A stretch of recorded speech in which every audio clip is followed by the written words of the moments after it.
കർത്താവിൻ്റെ നിസ്തുല്യനാമം വാഴ്ത്തപ്പെടുമാറാകട്ടെ. ഇന്ന് ഈ പകലിൽ നിങ്ങളോട് കൂടെ ആയിരിക്കുവാൻ കർത്താവ് എൻ്റെ ജീവിതത്തിലും അവിടുന്ന് ഇടയാക്കി തന്ന ദയയ്ക്കായി ഞാൻ കർത്താവിനെ സ്തുതിക്കുന്നു, സ്തോത്രം ചെയ്യുന്നു. ഈ മീറ്റിംഗ് ലീഡ് ചെയ്യുന്ന കർത്താവിൻ്റെ ദാസൻ, എന്നെ ഇവിടേക്ക് ക്ഷണിച്ച ബ്രദർ ബേബി, എനിക്ക് തന്നെ വ്യക്തിപരമായി അറിയത്തില്ല, കർത്താവിൻ്റെ ദാസനെയും ഈ സഭയിലുള്ള എല്ലാ ദൈവമക്കളെയും നാട്ടിലേക്ക് കടന്നുപോയി എന്ന് ഞാൻ അറിഞ്ഞു. ഇവിടുത്തെ പാസ്റ്റർ തന്നെയും തൻ്റെ കുടുംബത്തെയും എല്ലാവരെയും ഓർത്ത് ഞാൻ ദൈവത്തെ സ്തുതിക്കുന്നു, സ്തോത്രം ചെയ്യുന്നു. ഞാൻ ഷാർജയിൽ ക്രിസ്ത്യൻ ഫെലോഷിപ്പ് അസംബ്ലി എന്ന് പറയുന്ന ഒരു കൂട്ടായ്മയിൽ ആയിരിക്കുന്നു. ഷാർജയിലും ഫുജറയിലും ഇന്ത്യക്കാരുടെ ഇടയിലാണ് കൂടുതലും ഞങ്ങൾക്ക് പ്രവർത്തനമുള്ളത്. മലയാളികളുമുണ്ട്. അങ്ങനെ ഒരു 10-16 വർഷമായി ഷാർജയിൽ നിന്ന് പ്രവർത്തിക്കുന്നു. ഞാൻ അങ്ങനെ ഷാർജ സഭ വിട്ട് വെളിയിൽ അങ്ങനെ പോവാറില്ല. ഇവിടെ ഒരു സഭയിൽ കുറച്ച് ദിവസത്തെ മീറ്റിങ്ങിന് വേണ്ടി ക്ഷണിച്ചു. എൻ്റെ സ്നേഹിതനാണ് ലിനു, താനും വന്നിട്ടുണ്ട്. അങ്ങനെയാണ് ഈ ദേശത്തേക്ക് ആദ്യമായിട്ട് ഞാൻ വരാനിടയായത്. ഞാൻ മടങ്ങി 23-ാം തീയതി മടങ്ങിപ്പോകും. ഇവിടെ ഇപ്പോൾ ശുശ്രൂഷിക്കുന്ന കർത്താവിനദാസനെ എനിക്ക് വ്യക്തിപരമായി അറിയത്തില്ല. എന്നാൽ ഇതിനു മുമ്പ് ദീർഘകാലം ശുശ്രൂഷിച്ച കർത്താവിനദാസൻ പാസ്റ്റർ ജോൺ തോമസ് എൻ്റെ വളരെ അടുത്ത സ്നേഹിതനാണ്. കർത്താവിൻ്റെ ദാസനെയും ഈ നിമിഷത്തിൽ ഇവിടെ നിൽക്കുമ്പോൾ ഞാൻ ഓർക്കുന്നു. ഒരു വാക്യം വായിക്കാം. എബ്രായർക്ക് എഴുതിയ ലേഖനം 3-ാം അധ്യായം എൻ്റെ 12-ാമത്തെ വാക്യം.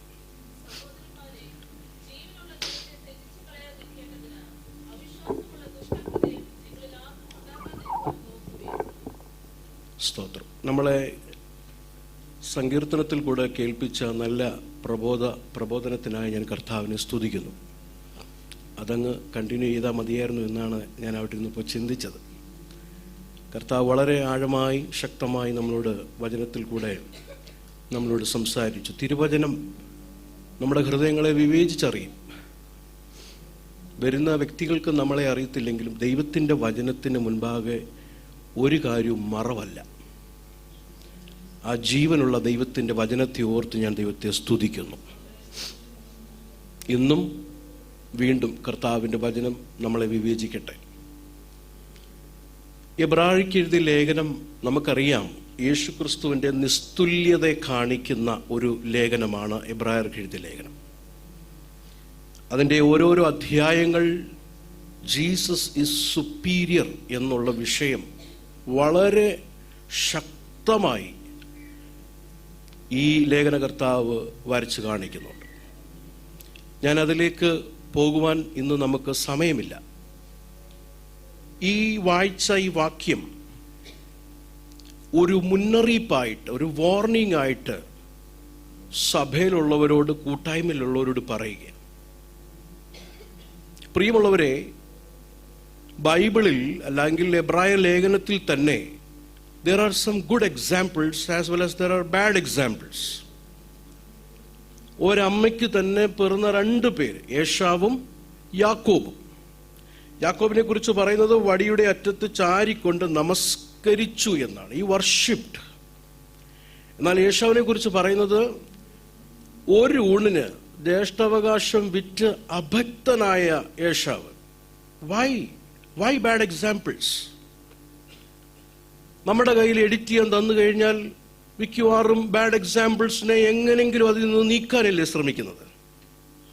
But why God allowed bad examples in this holy scriptures? ഞാൻ കുറേ മാസം മുമ്പ് എൻ്റെ പെങ്ങളുടെ അടുത്തേക്ക്, ഞാൻ അവളും അബുദാബിയിലാണ് താമസിക്കുന്നത്, പോയപ്പം ഒരു ഇതുവരെ UAE കാണാത്തൊരു കൗതുകമായിരിക്കുന്ന ഒരു കാര്യം ഞാൻ കണ്ടു. ഞാൻ വണ്ടി ഓടിച്ചങ്ങോട്ട് ചെന്ന് റൗണ്ട് അബൌട്ട് എടുത്ത് ലെഫ്റ്റിലോട്ട് ചെന്നപ്പോൾ ആ റോഡിന്റെ നടുക്ക് കുറെ മാസം മുമ്പേ ആക്സിഡന്റ് ആയി. ആ ആക്സിഡന്റിൽ ആ വണ്ടി എങ്ങനെ മറിഞ്ഞോ അതേ രീതിയിൽ തന്നെ ഒരു പോളിൽ വെച്ചിരിക്കുക. എനിക്കത് വളരെ അത്ഭുതവും കൗതുകമായിട്ട് തോന്നി. കാരണം ഇതുവരെ ഞാനത് കണ്ടിട്ടില്ല. എന്തിനായിരിക്കും അങ്ങനെ വണ്ടി മറിഞ്ഞിരിക്കുന്ന വണ്ടി അതേ രീതിയിൽ അവിടെ പോളി വെച്ചിരിക്കുന്നത്? നമുക്ക് വണ്ടിക്ക് ഇൻഷുറൻസ് ഉള്ളത് കൊണ്ട് ഒന്ന് ഇടിച്ചു കളയാം, അതുകൊണ്ടാണോ? അല്ല. ഇതുപോലെ ഇതേ വഴിയിൽ പോയ വണ്ടി ഇങ്ങനെ മറിഞ്ഞിട്ടുണ്ട്, നിങ്ങളും മറിയരുത് എന്നുള്ളൊരു മുന്നറിയിപ്പ് അവിടെ. എന്നതുപോലെ ഈ ദൈവസഭയിലുള്ളവരോട് ഈ ലേഖനകർത്താവ് പറയുകയാണ്, മറിഞ്ഞു പോകാൻ സാധ്യതയുള്ള ചില ദൃഷ്ടാന്തത്തെ കാണിച്ചിട്ട് പറയുകയാണ്, സൂക്ഷിപ്പീൻ. ഈ 3:12 പറയുകയാണ്, സഹോദരന്മാരെ, ജീവനുള്ള ദൈവത്തെ ത്യജിച്ചു കളയാതിരിക്കേണ്ടതിന് അവിശ്വാസമുള്ള ദുഷ്ടഹൃദയം നിങ്ങളിൽ ആർക്കും, എന്ന് പറഞ്ഞാൽ there is nobody who can say that എനിക്ക് അങ്ങനെ സംഭവിക്കത്തില്ല, അങ്ങനെ ആർക്കും പറയാൻ പറ്റത്തില്ല. ദൈവത്തിന്റെ വചനം എത്ര നമുക്ക് അറിയാം എന്ന് പറഞ്ഞാലും നാം ഓരോരുത്തരും സൂക്ഷിച്ചില്ല എങ്കിൽ വണ്ടി മറിയും. 4:1 പറയുകയാണ്, അവന്റെ സ്വസ്ഥതയിൽ പ്രവേശിപ്പാനുള്ള വാഗ്ദത്തം ശേഷിച്ചിരിക്കയാൽ നിങ്ങളിൽ ആർക്കെങ്കിലും അത് ലഭിക്കാതെ പോയി എന്ന് വരാതിരിപ്പാൻ. ആ 2 വാക്യങ്ങൾ കണ്ടു. നിങ്ങളിൽ ആർക്കെങ്കിലും, നിങ്ങളിൽ ആർക്കും എന്ന് പറഞ്ഞാൽ nobody is exclusive, nobody is out. ആരും മാറ്റി നിർത്താൻ പറ്റത്തില്ല. എവ്രി വൺ, നിങ്ങൾ ആർക്കെങ്കിലും അത് ലഭിക്കാതെ പോയ എന്ന് വരാതിരിപ്പാൻ നാം ഭയപ്പെടുക. ഈ വർഷത്തിന്റെ അവസാനം ഒരു മുന്നറിയിപ്പായി കർത്താവിനോട് നമ്മളോട് സംസാരിക്കുകയാണ് ദൈവത്തിന്റെ വചനത്തിൽ കൂടെ. അപ്പോൾ ഒരു മുന്നറിയിപ്പായിട്ട് നമ്മളോട് പറയുമ്പോൾ ഈ 3-ാം അധ്യായം 4-ാം അധ്യായത്തിൽ 3 വാക്യങ്ങളെ നിങ്ങളുടെ മുമ്പിൽ ഞാനൊന്ന് ചൂണ്ടിക്കാണിക്കാൻ ആഗ്രഹിക്കുക. 3:6 ഒന്ന് വായിച്ചേ. 3:6 പെട്ടെന്ന് വേഗം ഒന്ന് വായിച്ചേ.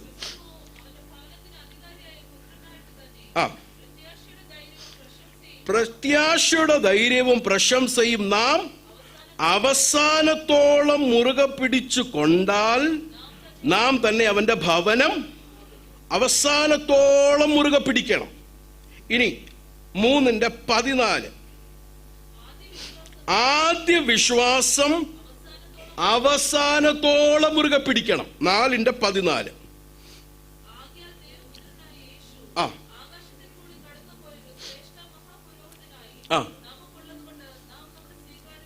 നാം നമ്മുടെ സ്വീകാര്യം എന്ത് ചെയ്യണം?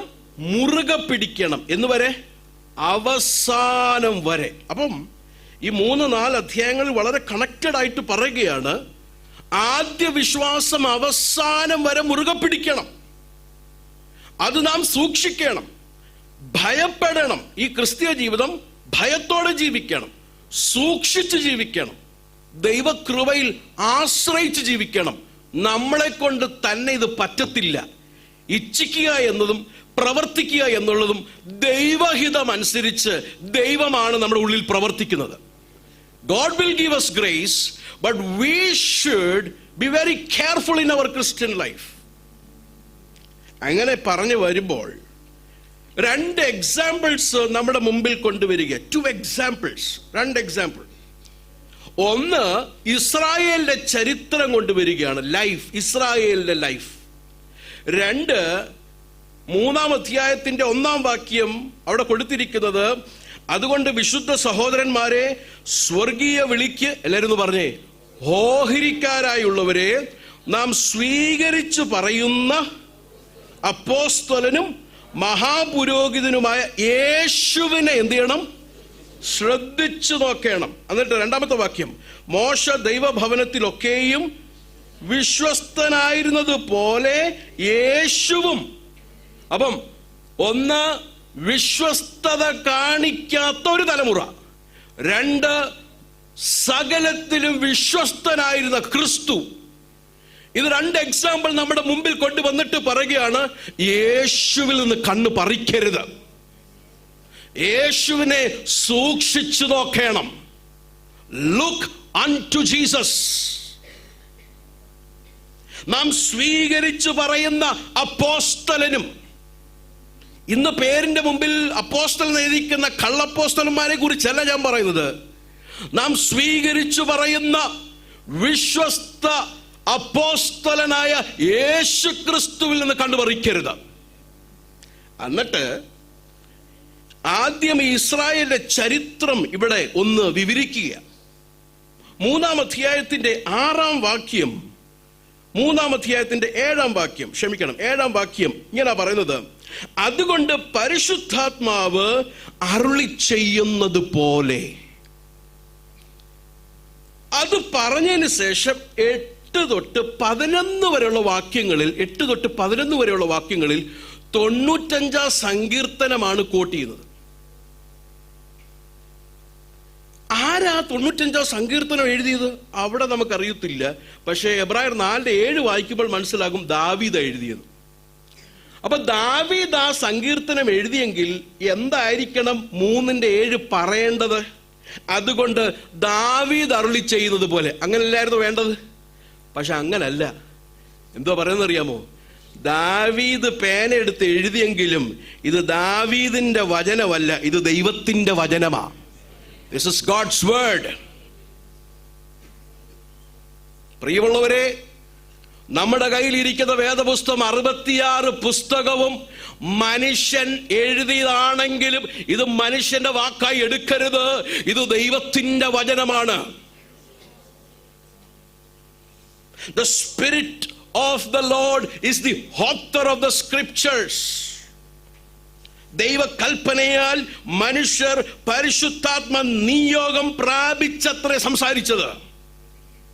2, the living character of the scriptures. ദൈവത്തിന്റെ വചനം ജീവനുള്ളതാ.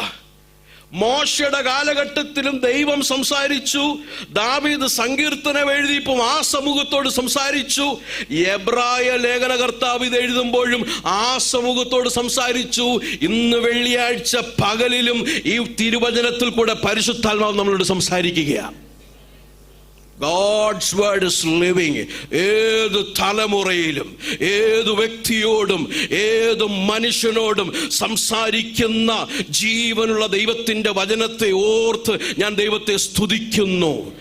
ഈ വചനമാണ് എന്നെ മാറ്റിയത്, എൻ്റെ ഹൃദയത്തിൻ്റെ അന്ധകാരങ്ങളെ നീക്കിയത്, എൻ്റെ കണ്ണിൻ്റെ മറകളെ നീക്കിയത്, എന്നെ യേശു ആരാന്ന് കാണിച്ചത്. നമ്മുടെ എല്ലാ അനുഭവമല്ലേ ഈ ദൈവത്തിൻ്റെ വചനത്തെ ജീവനുള്ള ഹിസ്റ്ററി അല്ല, ഇത് ഒരു ചരിത്രം മാത്രമല്ല. It is still speaking. അത് നാളെയും സംസാരിക്കും.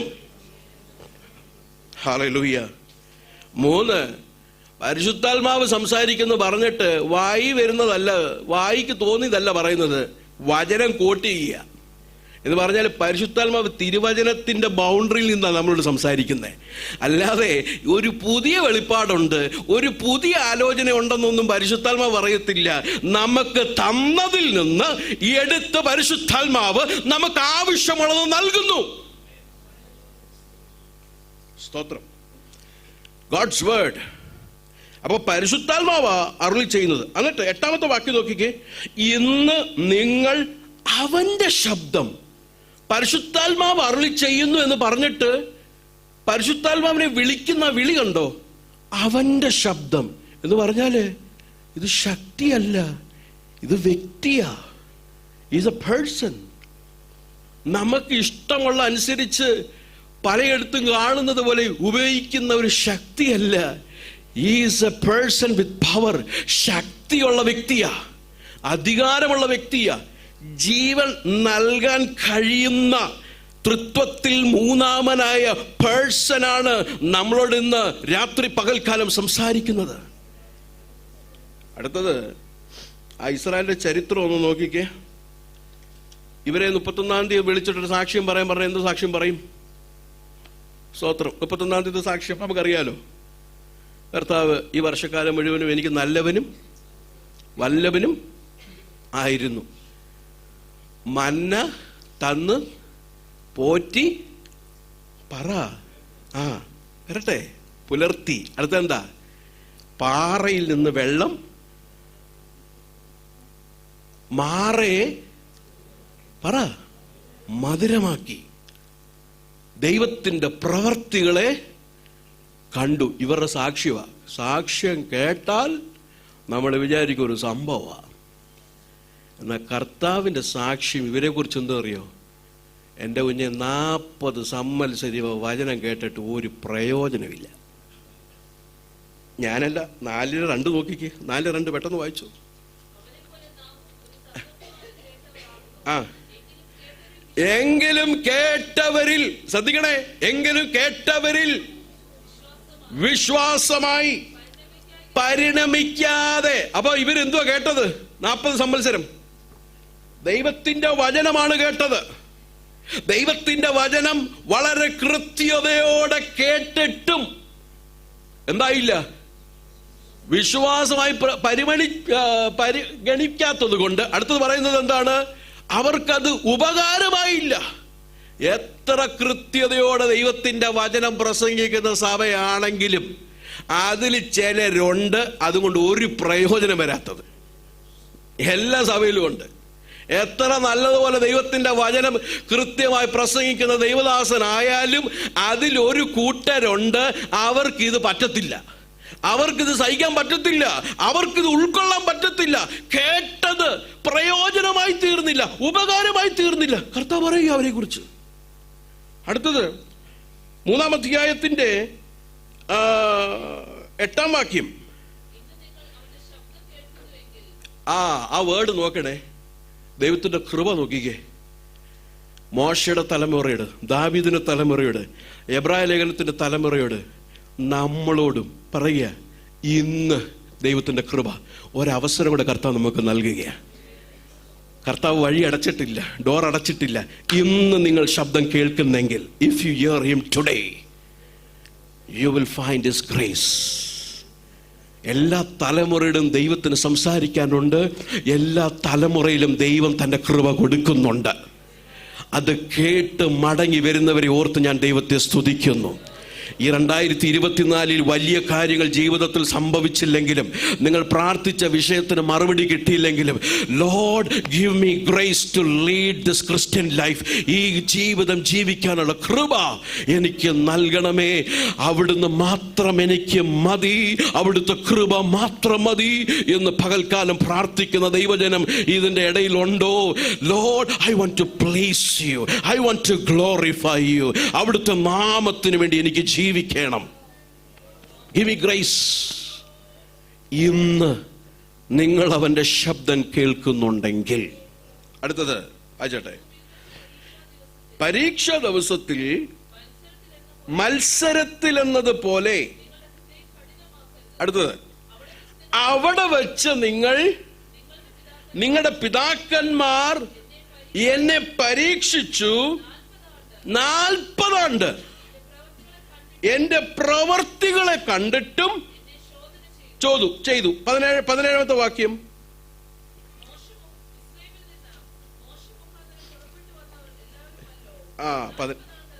40 ആണ്ട് ആരോട് ദൈവം എന്ത് ചെയ്തു?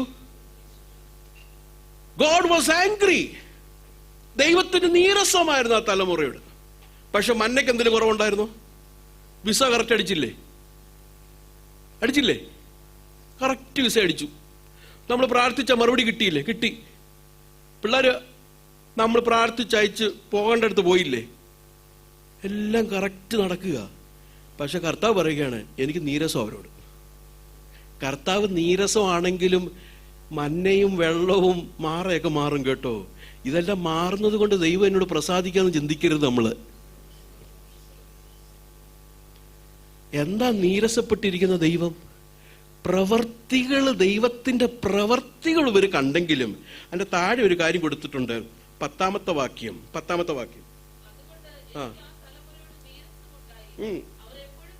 അവരെപ്പോഴും തെറ്റിപ്പോകുന്ന പ്രവർത്തി കണ്ടെങ്കിലും ദൈവത്തിന്റെ വഴിയെ അറിയാത്തവരായിരുന്നു. പ്രവർത്തി കണ്ടു. പ്രാർത്ഥിച്ച് മോളും മോനും അങ്ങ് ചെന്നു. പ്രാർത്ഥിച്ച് അല്പം കൂടെ വിസ നീട്ടിക്കിട്ടി.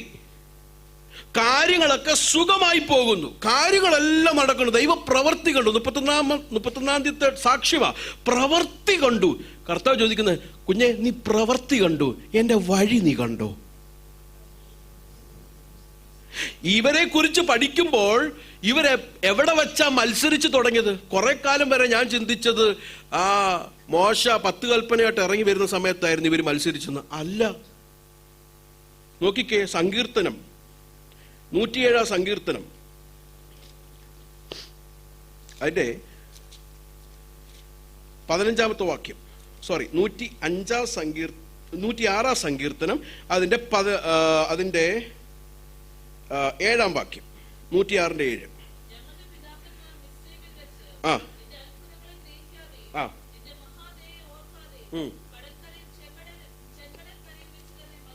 എവിടെ വെച്ചാ മത്സരിച്ചത്?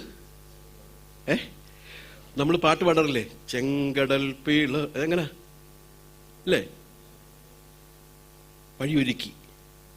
എന്നിട്ട് ഇതിൻ്റെ ഇടയ്ക്ക് ഇച്ചിരി കൊഴുപ്പ് കൂട്ടാൻ ചിലരും പറയും ചെയ്യും, ഇന്ന് നിനക്ക് ചില ചെങ്കടലിൽ തുറക്കാൻ പോവുക. ഞാൻ നിങ്ങളോടൊരു കാര്യം ചോദിക്കട്ടെ, ഈ ചെങ്കടലിന്റെ കരയ്ക്ക് നിന്ന് മത്സരിച്ചവരെ പുറകെ വരുന്നവരുമായിട്ട് വല്ല വ്യത്യാസമുണ്ടോ? ഫറവോനും കൂട്ടരും മത്സരിക്കുമല്ലേ, ഇവര് മത്സരിക്കുക. അപ്പൊ ഫറവോന്റെ കൂടെ ഇവരെ കൊന്നു കളയേണ്ടതല്ലേ ദൈവത്തിന്? പറ, അല്ലേ? കർത്താവ് അങ്ങനെ ചെയ്തായിരുന്നെങ്കിൽ ആരെങ്കിലും ചോദിക്കോ കർത്താവിനോട് എന്തിനാ ചെയ്തതെന്ന്? ചോദിക്കത്തില്ല. കടൽക്കരയിൽ വെച്ച് മത്സരിക്കുക. പിന്നെന്തിനാ ദൈവം പിടിവെച്ചത്? ഇവരുടെ ഒരു ഗുണം കണ്ടിട്ടല്ല. പിന്നെന്തിനാ അറിയോ? താഴെ എഴുതിയിട്ടുണ്ട്, തന്റെ വീരപ്രവൃത്തിയും, വായിച്ചോ, തന്റെ ശക്തിയും, എന്നിട്ടും, അതാണ്, എന്നിട്ടും ഇത്രയും ചെയ്തിട്ടും തന്റെ മഹാശക്തിയും, അടുത്തത് മഹാശക്തി വെളിപ്പെടുത്തേണ്ടതിന് തന്റെ നാമം നിമിത്തം. പ്രിയരെ, ഒരു നിമിഷം, ഞാനും നിങ്ങളും നീതീകരിക്കപ്പെട്ടത് നമ്മുടെ ഒരു നല്ല പ്രവൃത്തി കണ്ടിട്ടല്ല, പിതാക്കന്മാരുടെ വിശ്വസ്തത കണ്ടിട്ടല്ല, അമ്മാമ്മമാരുടെ പ്രാർത്ഥന കേട്ടിട്ടല്ല, യേശു ക്രിസ്തുവിന്റെ നീതി പ്രവൃത്തി കാരണം മാത്രമാണ് ഞാനും നിങ്ങൾ നീതീകരിക്കപ്പെട്ടത്. അല്ലെങ്കിൽ നമ്മളെല്ലാവരും നരകത്തിൽ പോവേണ്ടതാ. നരകത്തിൽ പോവേണ്ട സകല പരിപാടി നമ്മൾ ചെയ്തവരാ. എന്നാൽ ദൈവം അത് കണക്കിടാതെ, എന്നിട്ടും ദൈവം നമ്മളോട് മനസ്സലിഞ്ഞല്ലോ. ആ കൃപയോർത്ത് ദൈവത്തെ നമ്മൾക്ക് ആരാധിക്കാം. എന്ത് കണ്ടട്ടാ കർത്താവേ, മത്സരിച്ച ശത്രുക്കളായ എന്നെ കർത്താവിടുന്ന് കാണിച്ച മനസ്സലിവിനായി സ്തോത്രം ചെയ്യാം. ഹല്ലേലൂയ. എന്നിട്ടും ദൈവത്തിന്റെ പ്രവൃത്തി, ദൈവത്തിന്റെ ശക്തി, ദൈവത്തിന്റെ നാമനിമിത്തം അവരെ രക്ഷിച്ചു. 9-ാമത്തെ വാക്യം, അവൻ ചെങ്കടലിനെ ശാസിച്ചു. ഇവരുടെ വല്ലതും കണ്ടിട്ടാണോ? അല്ലേ, അല്ല, നോ. ഒരെണ്ണത്തിന്റെ ഒരു പ്രവൃത്തി കണ്ടിട്ടില്ല.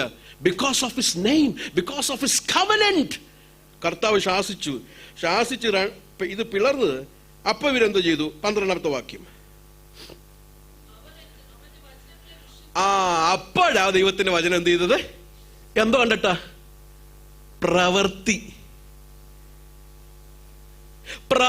കണ്ടപ്പോൾ ദൈവത്തിന്റെ വചനം വിശ്വസിച്ചു. അടുത്തത്, തപ്പൊക്കെ എടുത്തിട്ട് അങ്ങോട്ട് സ്തോത്രമാടി, ഡ്രമ്മൊക്കെ അങ്ങോട്ട് അടിച്ചോടുന്ന സ്തോത്രം, കർത്താവേ ഹല്ലേലൂയ, 2 ഇതാക്കിയല്ലോ, ദൈവത്തിന് സ്തോത്രം. ശത്രുവിനെ ഈ വെള്ളത്തിൽ തന്നെ മുക്കിയല്ലോ, ആമേൻ. പക്ഷേ കുറച്ചങ്ങോട്ട് കഴിഞ്ഞപ്പോ മാറ വന്നപ്പം പിന്നെ മത്സരം. ഈ മാറ മധുരമാകുമ്പോഴേ സ്തുതിക്കത്തുള്ളൂ. അതാ നീരസപ്പെട്ടത്. വിസ അടിക്കുമ്പോൾ സ്തോത്രം, ഹല്ലേലൂയ. ഒരു കമ്പനി ചെന്ന് ഇന്റർവ്യൂവിന് ചെല്ലുമ്പോൾ സാക്ഷി എന്തുമായിരിക്കും അറിയാമോ? എൻ്റെ മുമ്പിൽ പോയ 3 പേർക്ക് ലഭിച്ചില്ല, ദൈവത്തിന്റെ കൃപയാൽ എനിക്ക് ലഭിച്ചു. നമ്മൾ എന്തുവാ ഈ പറയുന്നേ? What we are talking? സ്തോത്രം. പ്രവർത്തി കാണുമ്പോൾ ഭയങ്കര ആരാധന, പ്രവർത്തി കാണുമ്പോൾ ഭയങ്കര സ്തുതി, പ്രവർത്തി കാണുമ്പോൾ കരയും. പക്ഷെ അടുത്ത പ്രവർത്തി വരണം, വീണ്ടും ആരാധന വരണമെങ്കിൽ. എന്നാൽ ദൈവത്തിന്റെ വഴി അറിയാവുന്ന മോശ പ്രവർത്തി കണ്ടില്ലെങ്കിലും അവനറിയാം, ദിസ് ഗോഡ്, ഞാൻ ആ പർവ്വതത്തിൽ കണ്ട വിശുദ്ധനായിരിക്കുന്ന, അല്ല പരിശുദ്ധനായിരിക്കുന്ന ദൈവമാണ്. This God is a holy God. ഒരു മനുഷ്യനല്ല. What he has promised, he will do it. എനിക്ക് ഇഷ്ടമുള്ളത്, ഞാൻ താല്പര്യമുള്ള കാര്യങ്ങൾ നടന്നില്ലെങ്കിലും, എൻ്റെ പ്രാർത്ഥനയ്ക്ക് മറുപടി കിട്ടിയാലും കിട്ടിയില്ലെങ്കിലും, ഞാൻ ആഗ്രഹിച്ചത് കിട്ടിയാലും കിട്ടില്ലെങ്കിലും, my God is a faithful God. എൻ്റെ ദൈവം വിശ്വസ്തനായിരിക്കുന്ന ദൈവമാണ്. അവൻ പരിശുദ്ധനായിരിക്കുന്ന ദൈവമാണ്. എനിക്ക് എൻ്റെ ദൈവത്തിനെ അറിയാം, എന്നെ വിളിച്ചവനെ എനിക്കറിയാം എന്നുള്ള ബോധ്യം ദൈവജനത്തിന് ഇന്ന് പകൽക്കാലം വരട്ടെ. പ്രവൃത്തിയല്ല, അവന്റെ വഴിയെ കാണട്ടെ. ഈ 2025 നമ്മൾ ഇവിടെ പ്രാർത്ഥിച്ചിട്ട് പോകണം. ലോർഡ്, ഷോ മീ യുവർ വേ. അവിടുത്തെ വഴി എന്നെ കാണിക്കണമേ. വഴിയെ കാണിക്കാൻ ഏക മാർഗം ഈ നമുക്ക് ലഭിച്ച ദൈവത്തിന്റെ വചനത്തിൽ കൂടെ ദൈവത്തിന്റെ ഹിതം മനസ്സിലാക്കുവാൻ കർത്താവ് നമ്മളെ ഇടയാക്കുമാറാകട്ടെ. പാട്ടുകാരൻ പണ്ട് പാടിയില്ലേ, അന്ധകാര ഭീതികളോ അപ്പനെ പ്രകാശങ്ങളോ. അടുത്തെന്താ? എന്തു നീ കൽപ്പിച്ചാലും അതെനിക്ക് ആശീർവാദം, നിന്റെ ഹിതം പോലെ. ഒരു നിമിഷം ഒന്ന് പാടാമോ? അന്ധകാര ഭീതികളോ അപ്പനെ പ്രകാശങ്ങളോ. എല്ലാ ദൈവങ്ങളും ഒരുമിച്ച് ചേർന്ന് അന്ധകാര ഭീതികളോ അപ്പനെ പ്രകാശങ്ങളോ. എന്തു നീ കൽപ്പിച്ചു, എന്തു നീ കൽപ്പിച്ചിടുന്നു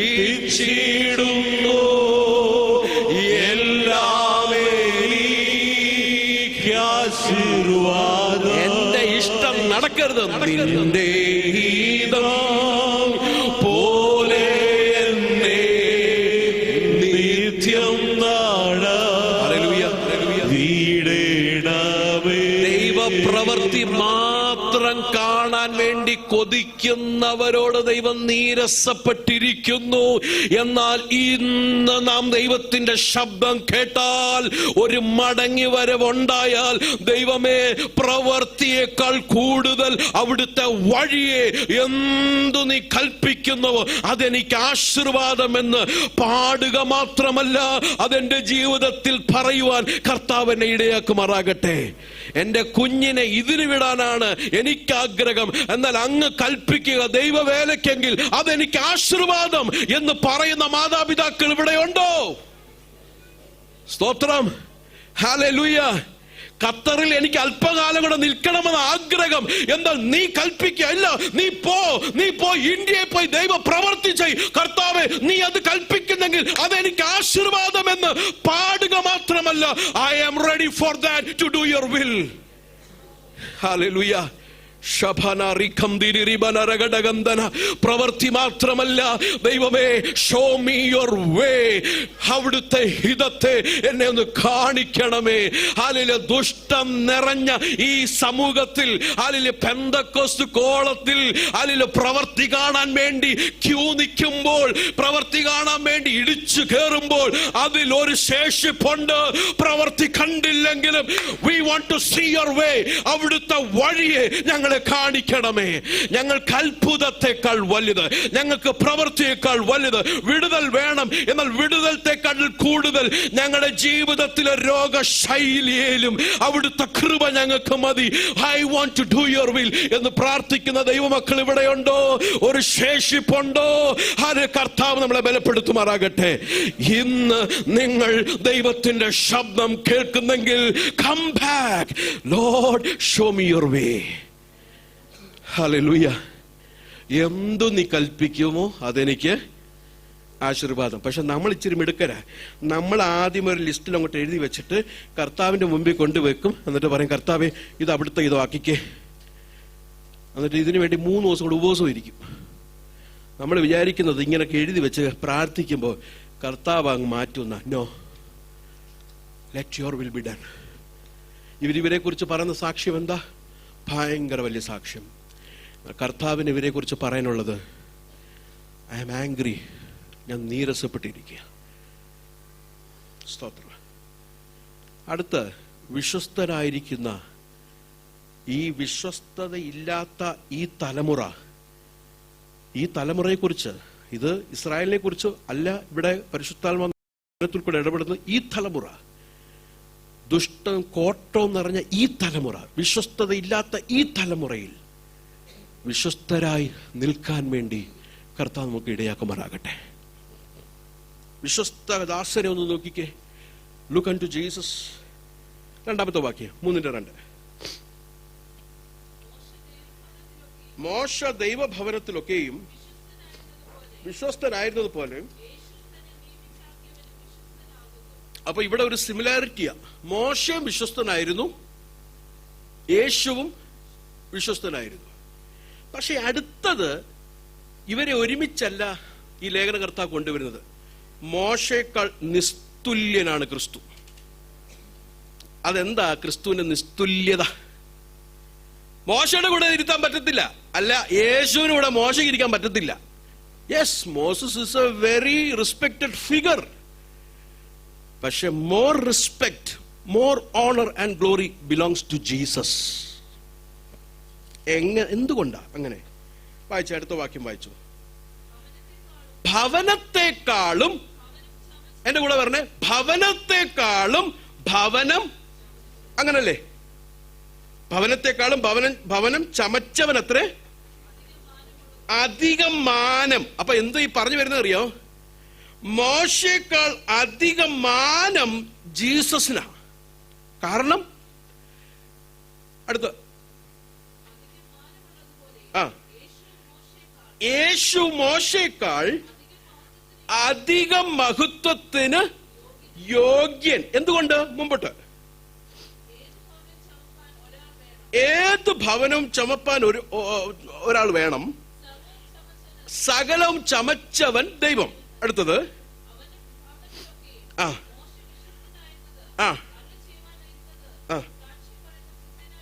അപ്പൊ മോശ ഈ ഭവനത്തിൽ ആരായിരുന്നു? ഒരു വിശ്വസ്ത ഭൃത്യനായിരുന്നു. He was a servant in the house. ഈ ഹൗസ് എന്ന് പറയുന്നത് ദൈവജനത്തെയാ, പീപ്പിൾ ഓഫ് ഗോഡ്. ഈ പീപ്പിൾ ഓഫ് ഗോഡിന്റെ അകത്തൊരു വിശ്വസ്ത സെർവന്റ് ആയിരുന്നു മോസസ്. എന്നാൽ ജീസസ് ആരാ? അടുത്ത വാക്യം. ക്രിസ്തുവോ ഭവനത്തിന് അധികാരിയാ. ഈ ഭവനം ഉണ്ടാക്കിയത് തന്നെ ക്രിസ്തുവാ.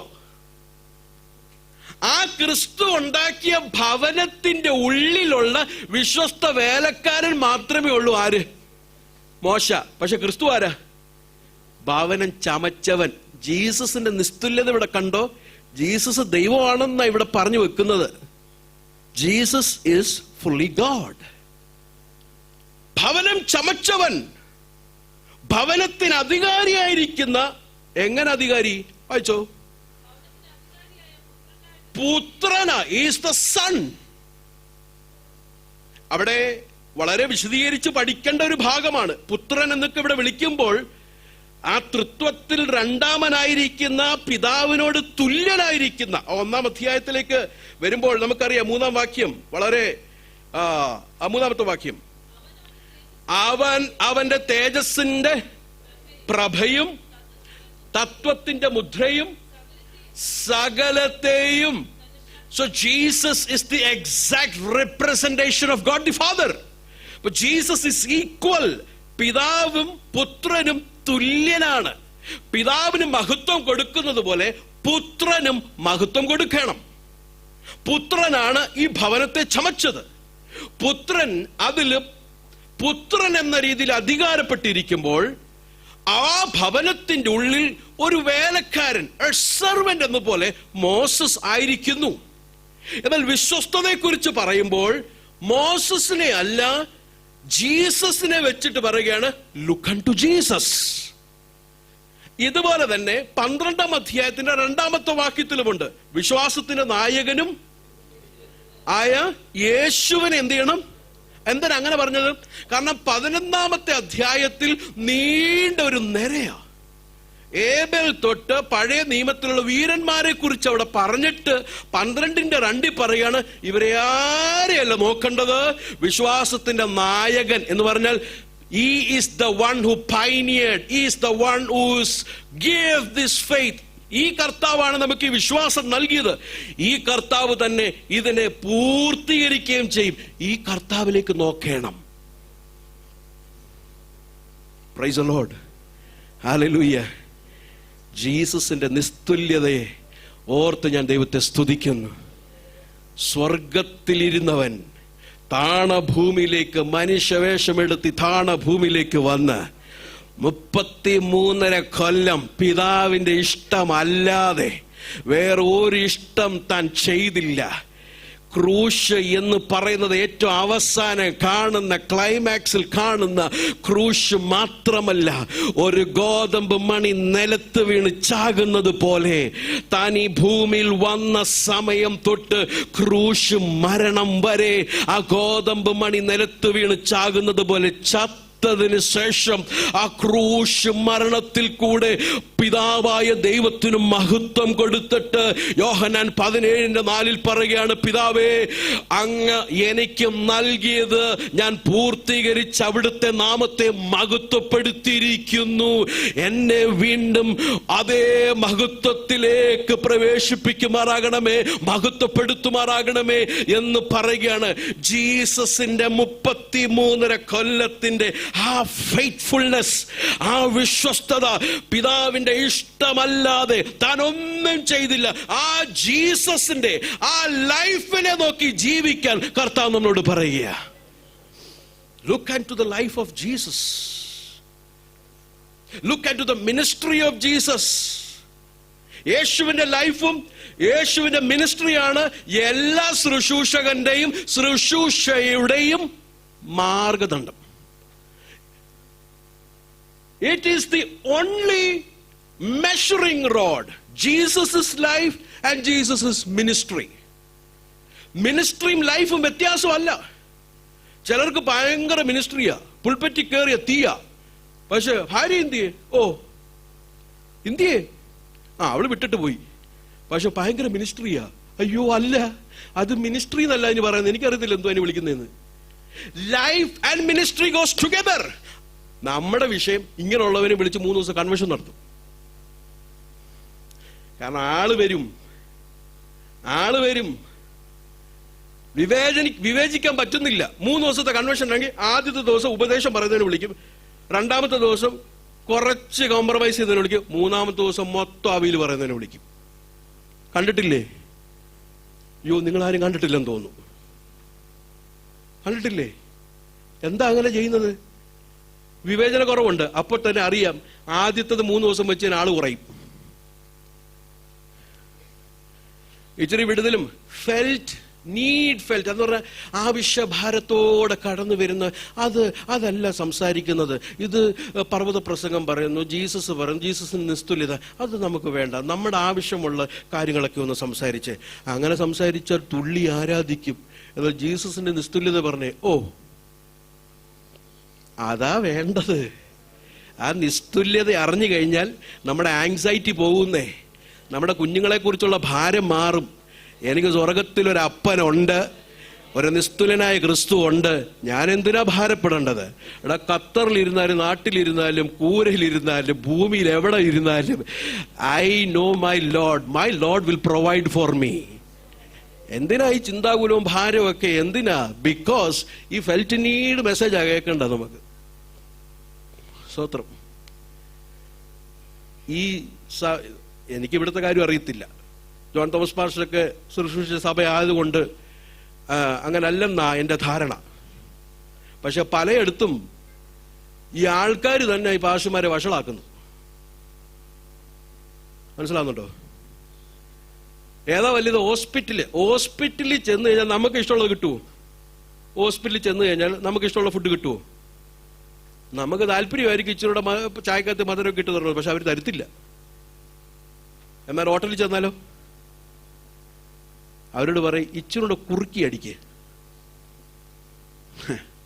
അത്രം എണ്ണ ഇച്ചിരൂടെ കൂട്ടി അടിക്കുക. അങ്ങനെ ഇരിക്കുന്ന ആൾക്കാർ കാണുമ്പോൾ പാസ്റ്റർ ഒരു ഇതാ, പുള്ളിക്കും അറിയാം ഹോട്ടൽ പരിപാടി നടക്കത്തില്ല. അപ്പോൾ പുള്ളി എന്ത് ചെയ്യും? ഹോട്ടൽ ബിസിനസ്സാണ്. പിന്നെ ആൾക്കാർക്ക് താല്പര്യമുള്ള കുറുക്കിയടിക്കുകയും എണ്ണയിട്ടുള്ള പരത്തിയും ഇതെല്ലാം കൂടെ അങ്ങ് ചെയ്യുമ്പോൾ ആൾക്കാർക്ക് സന്തോഷം, പുള്ളിക്ക് സന്തോഷം.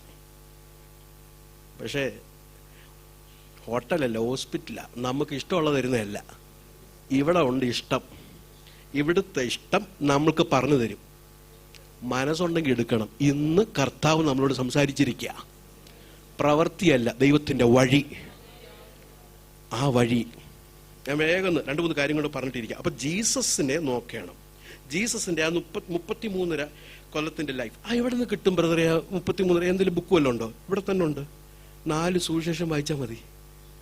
ജീസസിന്റെ ലൈഫും മിനിസ്ട്രി അവിടെ തന്നെ ഉണ്ട്. എങ്ങനെ ജീസസ് പ്രാർത്ഥിച്ചത്, എങ്ങനെ ജീസസ് ബൈബിൾ പ്രസംഗിച്ചത്, വ്യാഖ്യാനിച്ചു. ഇന്ന് പലരും പറയുന്നത് പുസ്തകം വേണ്ട, ഇന്ന് പ്രസംഗമില്ല, ഞങ്ങൾ അടയ്ക്കും. ഇന്ന് ആത്മാവിന്റെ പ്രവൃത്തിയാണ്. അയ്യോ, ജീസസ് അങ്ങനെ ചെയ്തില്ല. കർത്താവ് വചനം തുറന്നിട്ടാണ് പ്രസംഗിച്ചിട്ട് ആത്മാവിന്റെ പ്രവൃത്തി നടത്തിയത്. അപ്പൊ ജീസസിന്റെ മിനിസ്ട്രിയും ജീസസിന്റെ ലൈഫും കൂടെ വെച്ച് ഒന്ന് കമ്പയർ ചെയ്യണം. എൻ്റെ ജീവിതം അങ്ങനെ ആണോ, നമ്മുടെ ശുശ്രൂഷ എങ്ങനെ ആണോ എന്ന് കമ്പയർ ചെയ്യണം. അതുപോലെ വിശ്വസ്തരായി അവസാനം വരെ ജീവിക്കാനാണ് ഇവിടുത്തെ പ്രബോധനം. ഇസ്രായേലിനെ പോലല്ല, പ്രവർത്തികൾ കണ്ടിട്ടും 40 ആണ്ട് ദൈവത്തിന്റെ വചനം, നേരിട്ട് ദൈവത്തിന്റെ വചനം. മോശയെ പോലുള്ള പാസ്റ്ററെ കിട്ടിയത് എന്തോ ഭാഗ്യമാണ്. അതുപോലുള്ള ഭാഗ്യം ആർക്കും കിട്ടിയില്ല. ആ പാസ്റ്ററെ കിട്ടിയിട്ടും രക്ഷിക്കപ്പെട്ടില്ല. 40 ആണ്ട് ദൈവത്തിന്റെ വചനം കേട്ടിട്ടും പ്രവൃത്തി കണ്ടിട്ടും ദൈവം അവരോട് നീരസപ്പെട്ടു. ആ തലമുറ പോലെ ആവാതെ ജീസസിനെ നോക്കണം. അതിനുവേണ്ടി നമ്മൾ എന്ത് ചെയ്യണം? 1-2 കാര്യം പറയാനേ ഉള്ളൂ. എൻ്റെ മുമ്പിൽ സമയം. ഒന്ന് നോക്കാം പെട്ടെന്ന്. 3-ാം അധ്യായത്തിന്റെ 13-ാമത്തെ വാക്യം വേഗം വായിച്ചട്ടെ.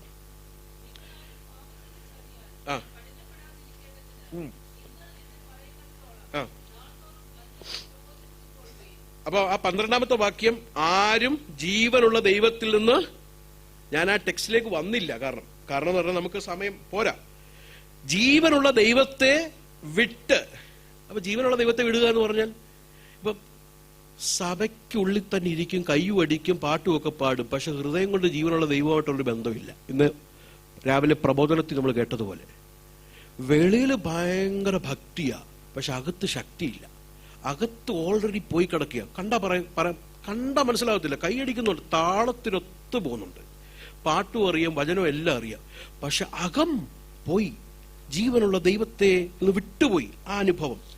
പാപത്തിന്റെ ചതിയിൽ വീഴാതെ. അടുത്തത്, നിങ്ങൾ അന്യോന്യം, അടുത്തത് പ്രബോധിപ്പിക്കുകയും, അടുത്തത് അന്യോന്യം പ്രബോധിപ്പിക്കുക. ആ ഒരു കാര്യം പറയാനേ എനിക്കിപ്പോ സമയമുള്ളൂ, അത് തീരാറായി. എന്താ അന്യോന്യം പ്രബോധിപ്പിക്കുന്നതിന്റെ അർത്ഥം എന്താ? അതിന്റെ അർത്ഥം ഫെലോഷിപ്പ്, കൂട്ടായ്മ. അവസാനത്തോളം, ആദ്യ വിശ്വാസം അവസാനത്തോളം മുറുകെ പിടിച്ച് വിശ്വസ്തരായി പോകാൻ ഒന്ന് ഞാൻ ഓൾറെഡി പറഞ്ഞു, ജീസസിന് എന്ത് ചെയ്യണം? നോക്കണം, ശ്രദ്ധിച്ചു നോക്കണം.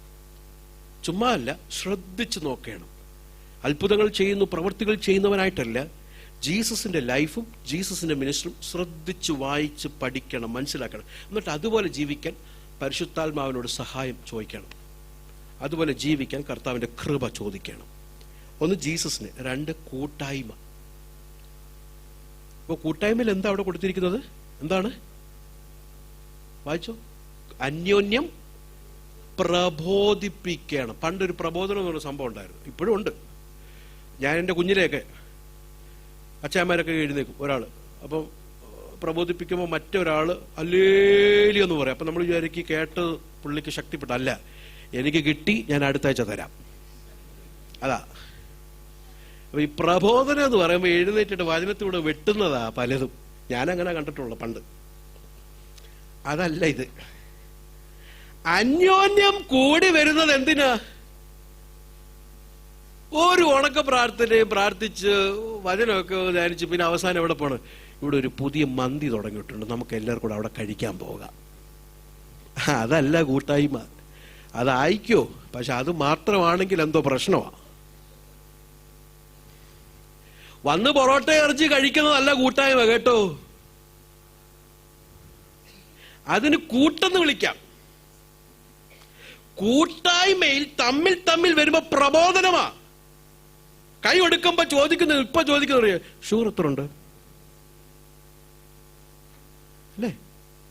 തമ്മിൽ ചോദിക്കുമ്പോൾ ഈ ശരീരത്തിനല്ലാതെ വേറെ എന്തേലും നമ്മൾ ഇനി നാട്ടിൽ എന്നാ പോകുന്നത്, നാട്ടിൽ പോകുമ്പോൾ നമുക്ക് ഒരുമിച്ച് പോകണം, അവിടെയൊക്കെ ഒന്ന് കറങ്ങി ഒന്ന് ചുറ്റി അടിച്ചിട്ട് നമുക്ക് വരണം, തന്നെ പോകുമ്പോൾ ഒരു ഇതാ. പക്ഷെ കൂട്ടായ്മയിൽ പ്രബോധിപ്പിക്കുക എന്ന് പറയുമ്പോൾ കൈ കൊടുത്തിട്ട് ചോദിക്കണം, ബ്രദർ എങ്ങനെയുണ്ട് ആത്മീയ ജീവിതം, how is your spiritual life? പാപത്തിന്റെ ചതിയിൽ വീഴല്ലേ? നമ്മൾ അങ്ങനെ ആത്മീകമായി ചോദിക്കുന്നുണ്ടോ തമ്മിൽ? We should be care. നമുക്ക് ശരീരത്തെയാ കൂടുതൽ കെയർ, ശരീരത്തെയാ കൂടുതൽ കെയർ. ആത്മീക മനുഷ്യന്റെ കെയർ തമ്മിൽ ഇവിടുന്ന് പ്രസംഗിക്കുക മാത്രമല്ല, കൂട്ടായ്മ നമ്മൾ കൂടുമ്പോഴും ചോദിക്കേണ്ടത് ഇതാ, ബ്രദറെ സ്പിരിച്വൽ ലൈഫ്, അമ്മാമേ ആത്മീയ ജീവിതം എങ്ങനെയുണ്ട്, പ്രാർത്ഥന ജീവിതം എങ്ങനെയുണ്ട് അമ്മാമേ? ആദ്യം അമ്മാമ പ്രാർത്ഥിച്ചിട്ടേ ഇത് ചോദിക്കാൻ പറ്റത്തുള്ളൂ. ഇന്ന് വായിച്ച വചനം ഏതാ അച്ഛാ? ഇന്ന് അച്ഛൻ ധ്യാനിച്ച വചനം ഏതാ? അത് എന്നോടൊന്ന് പറയാമോ? എന്തുവാ കർത്താവ് സംസാരിച്ച, എന്തുവാ ഒന്ന് പറയാമോ? ഇതാ പ്രബോധനം. ഇത് തമ്മിൽ എപ്പോഴും കൂടുമ്പോൾ ചോദിക്കണം. അങ്ങനെ ചോദിക്കുമ്പോൾ ഓപ്പോസിറ്റ് ഉള്ള അച്ഛൻ അറിയാം, ഇന്ന് ഞാൻ വായിച്ചില്ലെങ്കിൽ ഈ പുള്ളി വന്ന് എന്നോട് ചോദിക്കും, അങ്ങനെങ്കിലും പേടിച്ച് വായിക്കും. അക്കൗണ്ടബിലിറ്റിയാ. അല്ല വന്നിരുന്ന് നമ്മൾ പോവുക, അല്ല വന്ന് എവിടെ പോയി ഫുഡ് കഴിച്ചു, ഇരിച്ചു, കുടിച്ചു, ചായ കുടിച്ചു, നല്ല കാര്യം, പ്രൈസ് ദി ലോർഡ്. അതല്ല വരുന്നത്. നാം ഇന്ന് ഇവിടെ കാണുന്നത് പോലെ അവിടെയും കാണണ്ടേ? അതിനുവേണ്ടി I am responsible for my brother, I am responsible for my sister. അതുകൊണ്ട് ഞാൻ ആ വ്യക്തിയുടെ ആത്മീക ജീവിതത്തിന്, ബ്രദറെ ഞാൻ പ്രാർത്ഥിക്കുന്നുണ്ട്. കഴിഞ്ഞ കുറെ ദിവസം ഞാൻ നോക്കുന്നുണ്ട്, ബ്രദറിന് അത്ര ഇൻട്രസ്റ്റ്, നല്ലപോലെ ഉറങ്ങുന്നുണ്ട്, ദൈവവചനം